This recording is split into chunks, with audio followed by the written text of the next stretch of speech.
Good evening అండి. And డిబేట్‌కి వచ్చినటువంటి అన్ని రకాల పార్టీల రాజకీయ ప్రతినిధులకు అందరికీ ధన్యవాదాలండి. ఆహ్, కాంగ్రెస్ పెద్దలు శివలకి ధన్యవాదాలు.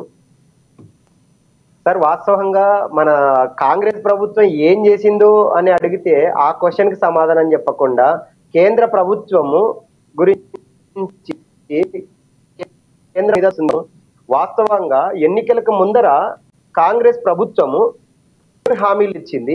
ఎన్నికలు ఆహ్, 5 పైన అవుతుంది. మీరన్నట్లు ఒక 3 నెలలు ఉంటే సంవత్సరం కూడా అయిపోతుంది.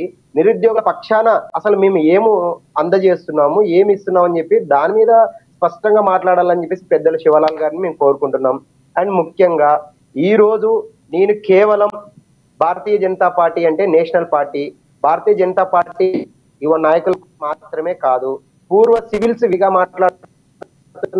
అలాగే చాలా ఇటు ఉభయ తెలుగు రాష్ట్రాల్లో తెలంగాణలో కావచ్చు, ఏపీలో కావచ్చు, ఇండియా వైడ్ గా చాలా మంది ఉన్నారు.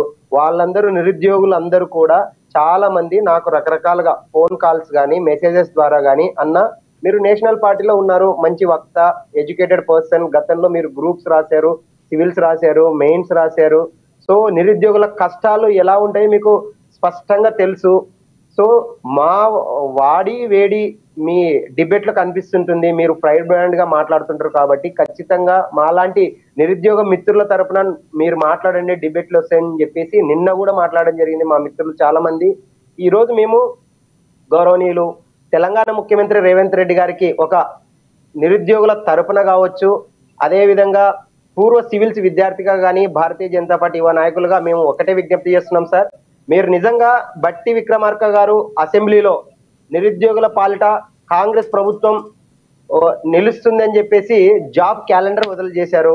వాస్తవంగా ప్రతిపక్షం ఉన్నటువంటి బీఆర్ఎస్ సంబంధించిన నాయకులు కావచ్చు, కేటీఆర్ గారు కావచ్చు, అదేవిధంగా నిరుద్యోగులు కూడా అది జాబ్ క్యాలెండర్ కాదు, జాబ్లెస్ క్యాలెండర్. ఎందుకంటే ఒక క్యాలెండర్ అనేది ఏ ఎగ్జామ్ కి ఎప్పుడు నోటిఫికేషన్ ఇస్తారు, ఎప్పుడు ప్రిలిమ్స్ జరుగుతుంది, ఎప్పుడు మెయిన్స్ జరుగుతుంది, ఎగ్జాక్ట్లీగా ఒక డిటర్మినేషన్ ఇస్తారు, ఒక డెడికేషన్ గా ఫుల్ఫిల్ చేస్తారు. సో ఎంత వరకు యూపీఎస్సీ తరహాలో ఒక జాబ్ క్యాలెండర్ మేము ప్రిపేర్ చేస్తాం, అమలు చేస్తామని చెప్పారు. ఇంకా ఎంత ఆశాస్పదం ఉందంటే బట్టి విక్రిఫికేషన్స్ లో ఒకటే అడగదలుచుకున్నాను. ఇక్కడ రాజకీయ పార్టీల ప్రతినిధిగా మాట్లాడట్లేదు. ఒక నిరుద్యోగ గతంలో ప్రిపేర్ అయినటువంటి విద్యార్థిగా కావచ్చు, నిరుద్యోగుల తరపున నేను ప్రశ్నిస్తున్నాను, విజ్ఞప్తి చేస్తున్నాను. ఎందుకంటే రాజకీయాలు అనేటివి 5 సంవత్సరాలకు ఒకసారి ఎలక్షన్ స్టంట్స్ లో భాగంగా జరుగుతున్నాయి. ప్రజలు